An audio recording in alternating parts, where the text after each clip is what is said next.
Okay. Well, good morning. Good morning, everyone. My name is Lauren Doss, and I will be presenting the 2024 CSBG Scholarship Application Overview. Uh, Please feel free to ask any questions or anything while I'm presenting.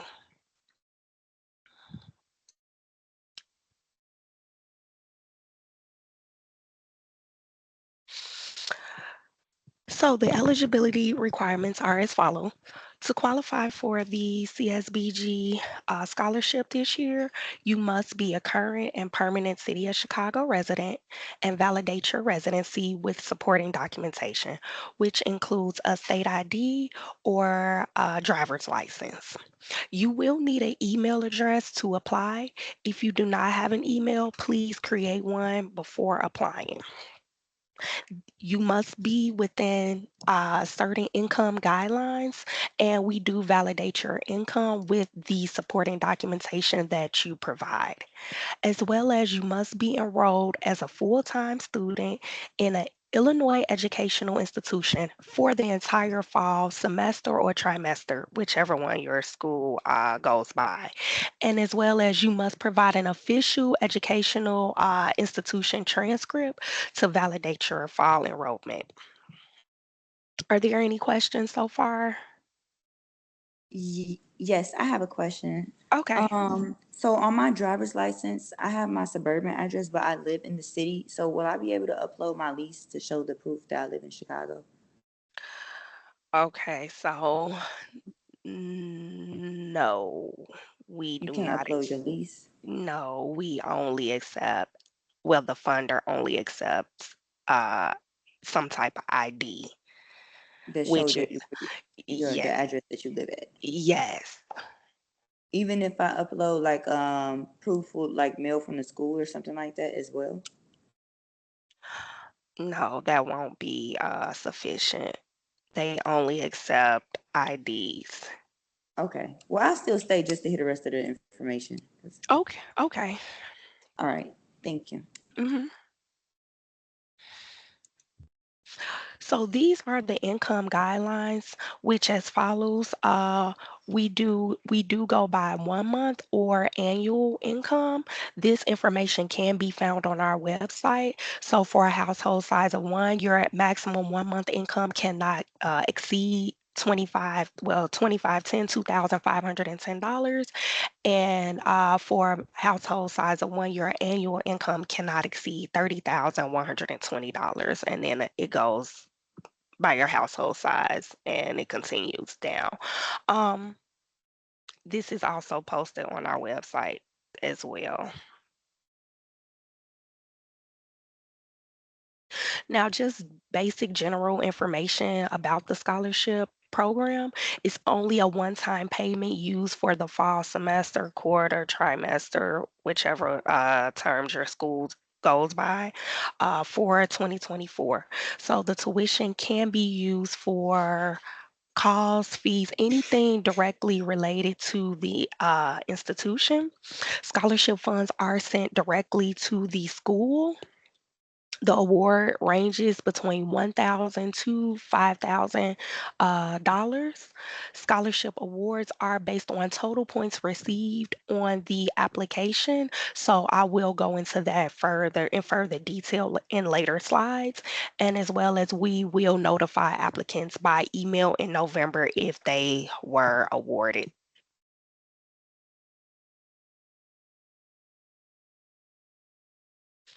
So there are the scholarship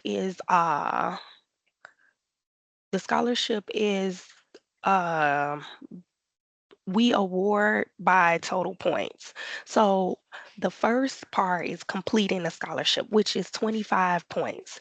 This includes submitting your official transcripts from your institution, financial aid or financial aid explanation on why you are not receiving financial aid, proof of student enrollment, or if you're already enrolled in school, you can just submit a letter saying that you have been currently attending school and this won't be your first semester, a letter of recommendation, and then all signatures on the application process, on the application platform, as well as household and family members information, so security cards for all household or family members, or if they do not have social security cards, something called a no identification affidavit, which can also be found on our website. I will show in later slides, like how it looks on the website.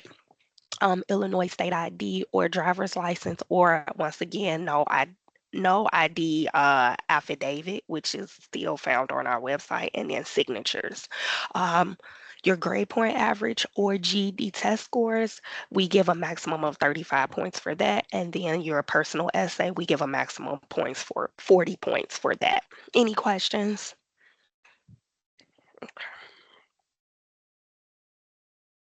I So, do have questions. okay. For the GPA or Yes, because I just I'm I going to can't. start. I can't hear Oh, you. let me. Sorry. Let me. Okay, can you hear me? Yes. I have a question about the GED and GPA. Okay. Um, I am a new student starting this fall for the first year, and I don't have records on that. And when I applied for the school, I didn't have to submit any GED. Is it required to submit those, or is Yes. there a way to wait for a semester? Yes, so it is required if you have your GED test scores that be submitted over, especially since this is your first semester, and you have to have a high school diploma or GED equivalent to be eligible to apply for the scholarship. So yes, Okay, we will so need a it. record. Okay. Um, I also want to ask about the proof of income. Um, is it like the past? Does it have to be between those two dates, June 1st to June 30th, or is it like the past 30 days? No, so I'm gonna get to that. Okay, so for the eligibility documentation for a household information, which includes your family and household members, proof of income or affidavit. So for the proof of income, we accept check stubs, unemployment, social security, SSI. However, it has to be for the full month between June 1st through June 30th, the full 30 days. Um, if you did not have income during that time, we do have something on the website that is called a no income affidavit, and you can complete that form, have a witness signature, and sign, and make sure it's signed and dated, and submit that. But it has to be for June, between June 1st through June 30th, which will be the full 30 days of income. Does that answer your question, Jeffrey? Yes, thank you. Okay. I have a question as well. Can I Okay. chime in? hmm For the no affidavit, does it matter who the witness is, or can it just be like any like a family member, or does it matter? No, it doesn't matter. Okay, thank you. And then I just for my ID, I'll just update my address. I just thought about it. Like I have time because this isn't due until September. Correct. Okay, thank you. You're welcome. Um, I also have a question. I'm sorry. yes, go ahead. It was about the signature. I mean, the letter recommendations. Those can be from anyone, or do you have like a preference that you guys prefer? No, it could be from anyone, and I'm gonna get to that too in the Oh, slides all right. later on. But yes, it Okay. could be from anyone, just to answer your question. Okay. Thank you. You're welcome. Okay. For any family members who is younger than 18 years of age and they receive an income, please submit their income as well. Again, they have to have proof of residency, copies of state ID or driver's license for all household or family members, or no ID, no identification affidavits, which is still found on the website. Copies of Social Security cards for all household members, or affidavits again, which includes infants and children. They must be uploaded. So if you have a household of five, you need to submit either IDs and Social Security cards for all family members, or no identification affidavits for all family members, as well as income.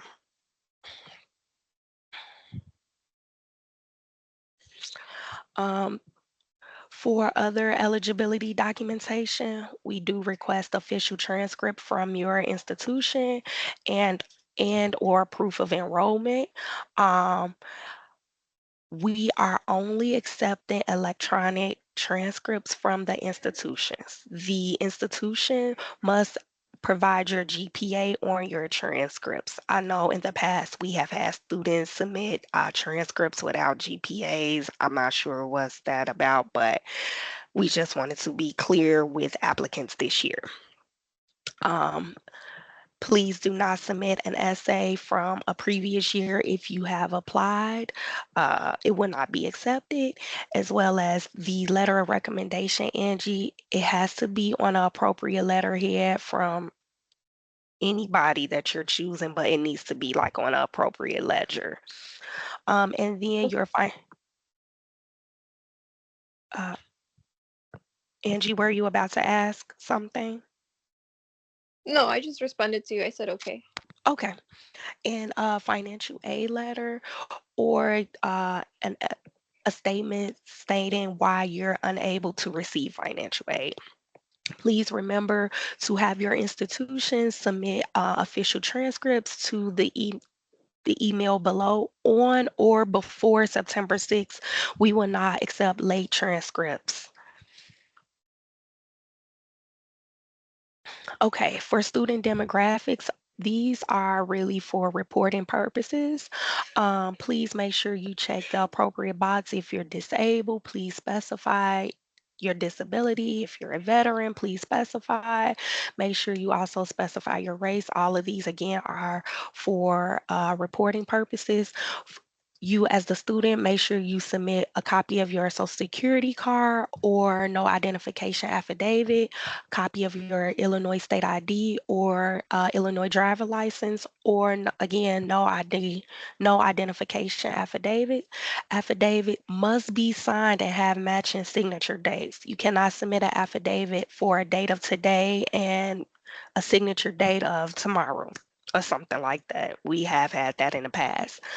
Make sure you specify your education level and when will be your expected graduation date, and then identify your course of study. Once again, all of these things are for reporting purposes. Any questions? Okay. The same rules actually apply for households and family members. One, this helps us identify the relationship to the applicant. Please make sure you check if your household or family member are disabled. Make sure you specify their race, copies of their social security card, or no identification affidavits for all household or family members, which includes infants and children. Copies of their ID or driver's license for, again, all household or family members, or again, no identification affidavits. Affidavits for all household or family members 18 years of age and older must provide a signature and matching dates if they do not have a social security card or ID. Now, this is what you will need to submit with your application if you or anyone in your household do not have an ID or social security card. This is how the form looks. Signature, your witness signature, dates. Please make sure our dates match. Any questions? And this can be found on the website. It's actually labeled no identification affidavit. I have a question, Miss Lauren. Yes. So for these type of forms, do you guys want us to sign them like using Adobe or PDF? You know what I'm saying? Yes. So the app, all supporting documents in the platform must be submitted in PDF. Okay, so just make sure it's submitted in PDF, and then we could sign it electronically, right? Because we're not gonna be able to print. No, so you can't sign these electronically. You will have to print them and scan them and Okay, so print upload them. these. Because okay, cool. Because I'm thinking about the one for the income. So print them and upload. Yes, Okay, and make so sure it's in PDF. in The PDF. platform will not let you submit the document, and it won't let you go past like to the next Mm-hmm. page Mm-hmm. if it's not in PDF. Okay, thank you. This is how the no income or no proof of income affidavit looks. If, like I said, if you did not have income in the month of June for the entire 30 days, please make sure you complete this. Signature, have your witness print signature, dates must match.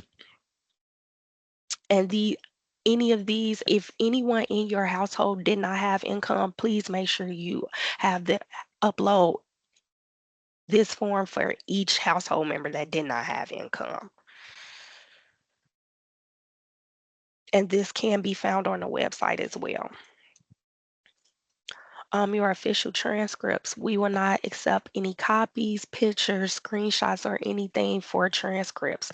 Transcripts requires your current GPA, or if you are not in school, your GED test scores. Please have your institution submit your transcripts electronically to the DFSS scholarship email on or before September 6th, preferably before September 6th by 5 p.m.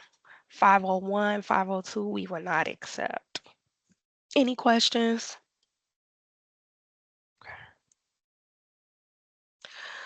So we're going to get into your personal essay. There are questions on the website that you can choose one from, and I will have those in the upcoming slides, the questions. But the essay is worth 40 points. This is about you. Please carefully read the topic, select one that you can really write about, and express your opinions, your aspirations, anything about your past or future. Make sure you review for errors, grammar, spelling, typos. It's we A lot of times we see applicants when submitting these essays, they do not reread their essay. They just submit it, which it hurts their application because 40 points is a lot. Make sure you read it out loud. Does it flow? Is it missing a word or a thought? Make sure the sentences aren't choppy or anything like that. If need be, have someone else read it for you. Things that we grade on the essay, your introduction, your conclusion. Was the topic described or discussed? The importance, the influence, the impact. Is it evident in the essay? Your point of view, reasons, evidence. Is it focused and organized? This is the main one. Does it make sense? These are the topics that they are listed on the website as well. Please pick one and read, really, really read your essay. Take your time. If need be, go back to it and reread it.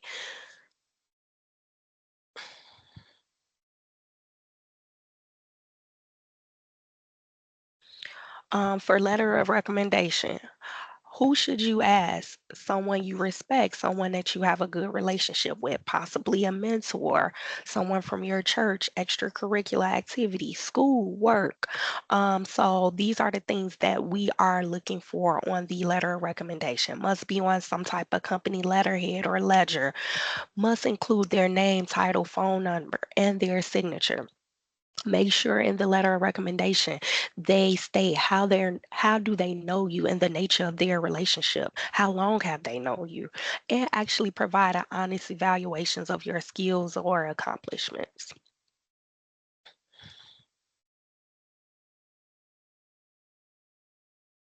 Now, common mistakes that we see in previous years on the application: incomplete, no income, no proof of affidavit. Students will submit, instead of submitting June, they will submit May, September, or like Jeffrey asked, maybe the last 30 days instead of the month that we asked, which is from June 1st through June 30th. uh, Not submitting social security cards or no identification affidavits for all family members, which points are taken off for missing information. Their family or household members are missing information. Signature and witness signature not having the same date, or the form is incomplete. Missing parent or guardian signature, things of that sort, just really small mistakes. Again, remember, we're only accepting transcripts until September 6, 2024 by 5 p.m. Again, no late transcripts will be accepted. Applications are due by Friday, September 6th by 5 p.m. If any questions or you're having any troubles, please reach out to the scholarship email. We typically respond very promptly. If it's over the weekend, we will not respond until the next business day, which will be a Monday. Do you have any other questions or answers? I hope I have answered all your questions that you may have. If in the event that any questions comes up after this webinar, please feel free to reach out to the email. And you can also search our website for any other information. I have a question pertaining to the financial aid. So, Okay. okay, I get financial aid. So, do I still qualify? Yes. Okay. What Yes. letter do y'all need from financial aid? Like, is it on the web? You know what I'm saying? The Oh, website. yes, like your award summary. Okay, so the award summary. Yes. Can I get that from the financial aid website? Are you aware if I can? Yes. You from Okay. FAFSA, we Yeah, we from will FAFSA. accept I'm that. sorry. Yes. Okay. We will accept that. Look Some for. students do not they're ineligible for financial aid. So Uh-huh. that's when they will submit a letter saying that they're ineligible for financial aid. That's why we ask either for your award summary or a award letter, or a letter stating, or proof of explanation stating why you're ineligible for financial aid. Okay, I got you. To the same topic, um, does the award letter also come from the school? Because I tried to find an award from FAFSA, but I only see a record of my old school. So I'm curious about Yes, so um how to you request it. Yes, so you would need to reach out to your financial aid advisor. So typically in the beginning of the year, you will have a meeting with them, and they will let you know, like, this is how much you're getting for financial aid based on your tax returns from last year. This is the amount of student loans you would need to take out. This is how much you will have to pay out of pocket, or whatever the case may be, if you have anything out of pocket to pay. But those things you will meet with your financial aid advisor about, and they will walk you through your institution's website. I know they did when I was in school, on how to do it. Or the FAFSA. If you don't have that, you could pull your information from the FAFSA website and submit that. Okay. I and related to income, to clarify that you mentioned about submitting income from in June. I do have income in June, but it has changed. So now I don't have income now. Should I submit the form with no income because it's my most recent situation, or No, so uh, we're uh no. So just submit your income for June. That's it. No other months, just June. okay, Because if you submit it for other months, then it's gonna take points off, and typically you won't be eligible. got it. Okay, thank you. Any other questions? I don't have any other questions. But I'm gonna hop off because I have a meeting with my school, and I wanna ask them for all the things that you guys required for right now. Okay. Um, like I said, if anything else comes to mind, please make sure you reach out to the website, or you could always email the scholarship email. Okay, all right. Thank you so much for your help and Thank, information today. thank you for all for attending. You guys have a good day. Thank you. You as well. Thank you. You too.